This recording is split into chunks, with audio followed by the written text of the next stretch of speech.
আসসালামু আলাইকুম viewers, welcome to jasmine kitchen recipe চ্যানেলে। আজ আপনাদের মাঝে নিয়ে হাজির হলাম একটি মজার রেসিপি। এই রেসিপিটি করা খুবই সহজ ও খেতে খুব মজার।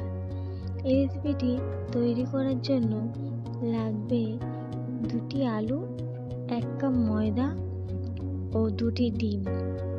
এখানে 2টি আলু কুচে নিয়েছি, 1 কাপ ময়দা, 2টো ডিম, একটি পেঁয়াজ কুচি আর ধনেপাতা কুচি। কড়াইতে দিয়ে দিলাম সর্ষের তেল। সর্ষের তেলটা গরম হয়ে গেলে দিয়ে দেবো পেঁয়াজ কুচি।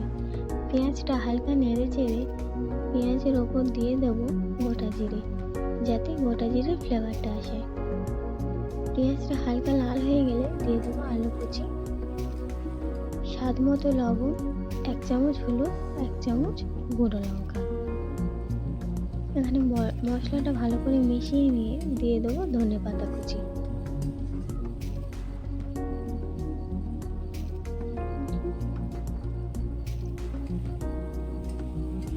আলুটা সিদ্ধ হওয়া পর্যন্ত অপেক্ষা করতে হবে।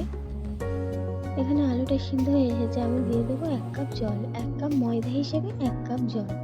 এখানে জলটা না ফোটালেও চলবে। এই সময় অবশ্যই খেয়াল রাখতে হবে গ্যাসের আঁচ যেন আস্তে থাকে, নাহলে নিচে ধরে যেতে পারে।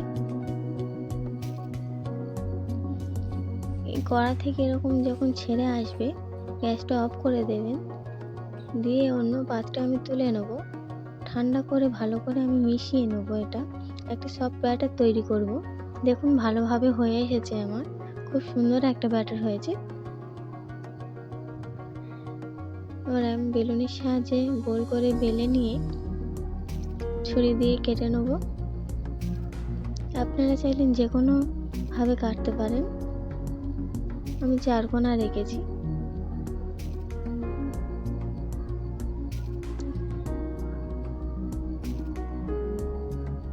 গ্যাসে কিন্তু আমি কড়া তেলটা বসিয়ে দিয়েছি। তেলটা ভালো করে হিট করে নিতে হবে।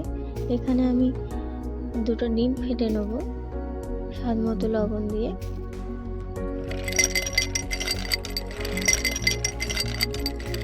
তেল ভালো করে গরম হয়ে গেছে। এবার আমি এইগুলোকে ডিমে চুবিয়ে তেলে ছেড়ে দেবো এক এক করে। এই সময় বেশি নাড়াচাড়া করলে চলবে না। এক পাশ লাল হয়ে গেলে তখনই উল্টে দেবেন, তার আগে নাড়বেন না, তাহলে ভেঙে যেতে পারে।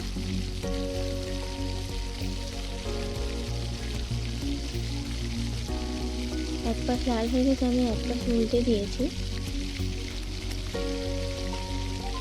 এবার খুব সুন্দরভাবে হয়ে গেছে, আমি তুলে নেবো এগুলোকে।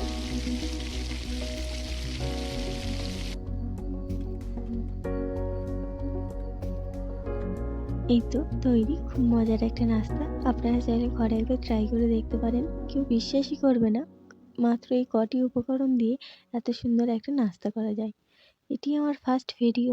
ভালো লাগলে ভিডিওটি লাইক করবেন, চ্যানেলটাকে সাবস্ক্রাইব করে দেবেন, যাতে আমি আরও নতুন নতুন রেসিপি নিয়ে আপনাদের সামনে আসতে পারি। আল্লাহ হাফিজ।